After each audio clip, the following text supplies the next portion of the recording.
السلام علیکم ناظرین، آج ہم بات کرنے والے ہیں واٹس ایپ کے مالک کی، جنہوں نے بھیک مانگ کر کھانے سے لے کر واٹس ایپ بنانے تک کا سفر طے کیا۔ آج کی ویڈیو بہت ہی زیادہ انٹرسٹنگ اور انفارمیٹیو ہے، اس ویڈیو کو آخر تک لازمی دیکھیے گا۔ ہاں جی ناظرین، تو ہم بات کر رہے ہیں واٹس ایپ کے مالک کی، جو کہ یوکرائن کے ایک غریب یہودی خاندان میں پیدا ہوا۔ خاندان نصرت میں زندگی گزار رہا تھا۔ گھر میں نہ بجلی تھی، نہ گیس اور نہ ہی پانی تھا۔ گرمیاں خیریت سے گزر جاتی تھیں، لیکن یہ لوگ سردیوں میں بھیڑوں کے ساتھ سونے پر مجبور ہو جاتے تھے۔ اس غربت میں 1992 میں زیادتی بھی شامل ہو گئی۔ یوکرائن میں یہودیوں پر ایک بار پھر ظلم شروع ہو گیا۔ والدہ نے نقل مکانی کا فیصلہ کیا، لیکن والد نے وطن چھوڑنے سے انکار کر دیا۔ اب آگے کیا ہوا کہ ماں نے بیٹے کا ہاتھ تھاما، اٹیچی کیس میں بیٹے کی کتابیں بھریں اور یہ دونوں امریکہ آ گئے۔ کیلیفورنیا کا نیا دیس تھا۔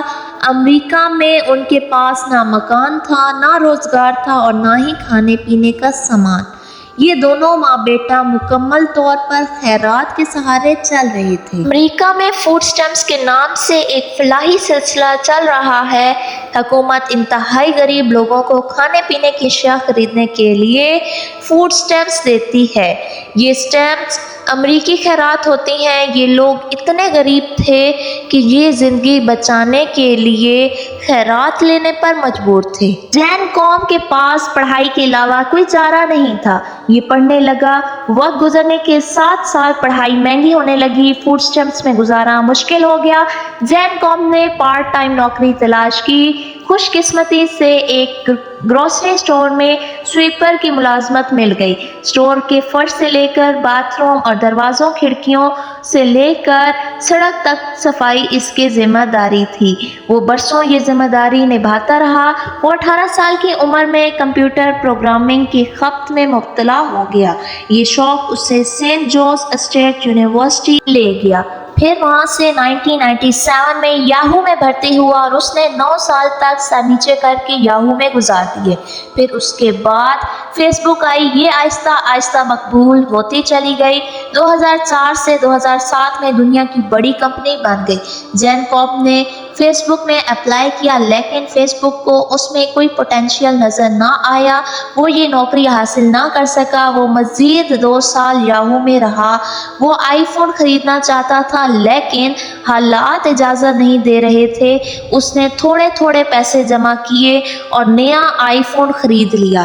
یہ آئی فون آگے چل کر اس کے لیے سونے کی کان ثابت ہوا۔ جین قوم نے فون استعمال کرتے کرتے سوچا کہ میں کوئی ایسی اپلیکیشن کیوں نہ بناؤں جو فون کا متبادل بھی ہو، جس کے ذریعے SMS بھی کیا جا سکے، تصاویر بھی بھجوائی جا سکے، ڈاکومنٹس بھی روانہ کیے جا سکیں اور جس سے ہیک بھی نہ کیا جا سکے۔ یہ ایک انوکھا آئیڈیا تھا۔ میں نے یہ آئیڈیا اپنے ایک دوست برائن ایکٹون کے ساتھ شیئر کیا۔ یہ دونوں اسی آئیڈیا پر ڈٹ گئے۔ یہ کام کرتے رہے یہاں تک کہ یہ 2 سال میں ایک طلسماتی ایپلیکیشن بنانے میں کامیاب ہو گئے۔ یہ ایپلیکیشن فروری 2009 میں لانچ ہوئی اور یہ دیکھتے ہی دیکھتے مقبولیت کی حدیں کراس کر گئی۔ یہ ایپ ٹیلی کمیونیکیشن میں انقلاب تھی۔ اس نے پوری دنیا کو جوڑ دیا اور یہ ایپلیکیشن واٹس ایپ کہلاتی ہے۔ دنیا کے 1 ارب لوگ اس وقت یہ ایپ استعمال کر رہے ہیں۔ یہ ایپ دنیا کا تیز ترین اور محفوظ ترین ذریعہ ابلاغ ہے، اور آپ واٹس ایپ ڈاؤن لوڈ کریں اور آپ دنیا کے کسی بھی کونے میں چلے جائیں، آپ کو نیا فون اور نیا نمبر خریدنے کی ضرورت نہیں پڑے گی۔ جین قوم کو واٹس ایپ نے چند ہی ماہ میں ارب پتی بنا دیا۔ یہ ایپلیکیشن اس قدر کامیاب ہوئی کہ دنیا بھر کی کمپنیوں نے جین قوم کو واٹس ایپ نے چند ہی ماہ میں ارب پتی بنا دیا۔ یہ ایپلیکیشن اس قدر کامیاب ہوئی کہ دنیا بھر کی کمپنیوں نے اس کی خریداری کے لیے بولی دینا شروع کر دی، لیکن یہ انکار کرتا رہا۔ فروری 2014 میں فیس بک بھی واٹس ایپ کی خریداری کی دوڑ میں شامل ہو گئی۔ فیس بک کی انتظامیہ نے جب اس سے رابطہ کیا تو اس کی ہنسی نکل گئی۔ اس نے خدا کا شکر ادا کیا اور کہکہا لگا کر بولا، یہ وہ ادارہ تھا جس نے مجھے 2007 میں نوکری دینے سے انکار کر دیا تھا۔ وہ دیر تک ہنستا رہا۔ اس نے اس ہنسی کے دوران فیس بک کو ہاں کر دی۔ $19 بلین میں سودا ہو گیا۔ یہ کتنی بڑی رقم ہے، ایک آپ اس کا اندازہ پاکستان کے کل مالیاتی ذخائر سے لگا لیجئے۔ پاکستان کا فارن ایکسچینج اس وقت 22 ارب ڈالر ہے اور پاکستان 70 برسوں میں ان ذخائر تک پہنچا، جبکہ جین کام نے ایک اپلیکیشن 19 ارب ڈالر میں فروخت کی۔ جین کام نے فیس بک کے ساتھ سودے میں صرف ایک شرط رکھی، میں فوڈ سٹیمپس دینے والے ادارے کے ویٹنگ روم میں بیٹھ کر دستخط کروں گا۔ فیس بک کے لیے یہ شرط عجیب تھی، یہ لوگ یہ معاہدہ اپنے دفتر یا اس کے آفس میں کرنا چاہتے تھے، لیکن وہ ڈٹ گیا، یہاں تک کہ فیس بک اس کی ضد کے سامنے پسپائی اختیار کرنے پر مجبور ہو گئی۔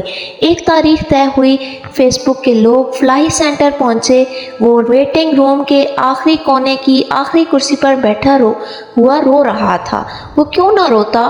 یہ وہ سینٹر تھا جس کے اس کونے کی اس آخری کرسی پر بیٹھ کر وہ اور اس کی ماں گھنٹوں فوڈ سٹیمپس کا انتظار کرتے تھے۔ یہ دونوں کئی بار بھوکے پیٹ یہاں آئے اور شام تک بھوکے پیاسے یہاں بیٹھے رہے۔ ویٹنگ روم میں بیٹھنا اذیت ناک تھا، لیکن اس سے زیادہ بڑی اذیت کھڑکی میں بیٹھی خاتون تھی۔ وہ خاتون ہر بار نفرت سے ان کی طرف دیکھتی تھی، تنزیہ مسکراتی تھی اور پوچھتی تھی، تم لوگ کب تک خیرات لیتے رہو گے؟ تم کام کیوں نہیں کرتے؟ یہ بات سیدھی ان کے دل میں ترازو ہو جاتی تھی، لیکن یہ لوگ خاموشی سے کھڑے رہتے تھے۔ خاتون انہیں سلپ دیتی تھی، ماں کاغذ پر دستخط کرتی تھی اور یہ لوگ آنکھیں پوچھتے ہوئے واپس چلے جاتے تھے۔ وہ برسوں اسی عمل سے گزرتا رہا، چنانچہ جب کامیابی ملی تو اس نے اپنی زندگی کی سب سے بڑی کامیابی اس ویٹنگ روم میں منانے کا فیصلہ کیا۔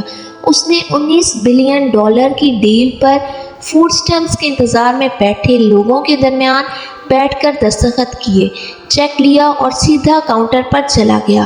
فوڈ سٹیمپس دینے والی خاتون آج بھی وہاں موجود تھی۔ جین نے 19 بلین ڈالر کا چیک اس کے سامنے لہرایا اور ہنس کر کہا، "آئی گاٹ اے جاب" اور سینٹر سے باہر نکل گیا۔ یہ ایک غریب امریکی کے عزم و ہمت کی انوکھی داستان ہے۔ یہ داستان ثابت کرتی ہے کہ آپ اگر ڈٹے رہیں، محنت کرتے رہیں اور ہمت قائم رکھیں تو اللہ تعالیٰ آپ کے لیے کامیابی کے دروازے کھولتا چلا جاتا ہے۔ اس ویڈیو کو اگر آپ نے پسند کیا ہے تو ویڈیو کو لائک اور چینل کو سبسکرائب کرنا نہ بھولیے گا۔ شکریہ۔